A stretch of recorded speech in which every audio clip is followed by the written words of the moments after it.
பாவம் பாசி பொறுக்க மாட்டானுங்களே. அவர்களை நினைச்சா சோறு உள்ளே இறங்க மாட்டேங்குது. இவ்வளவு பெரிய உருண்டை வச்சு அமுக்குனா அது எப்படி இறங்கும்? இதெல்லாம் யானைக்கு உருட்டுற உருண்டை.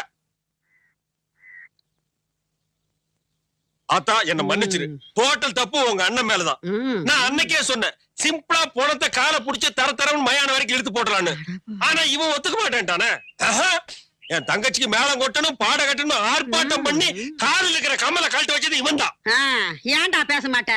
சின்ன வயசுல இருந்து உன்னை எங்க அண்ணன் தூக்கி வளர்த்தது தப்பா போச்சு. ஏன்னா அவர் கூட உனக்கு அப்படியே வந்துருச்சு.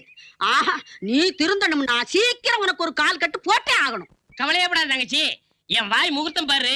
இந்த வீட்டுல கூடி சீக்கிரம் மேசத்தை கேட்கதான் போவேன்.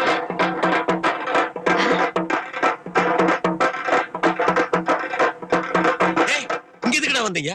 சாமி, நாங்க 10 நாள் வெளியூர் போறோமுங்க. அமாவாசை வேற நெருங்கிட்டு இருக்கு. ஆத்தா போயிருச்சா இல்ல இருக்குங்களா? இருக்கு. போற கண்டிஷன்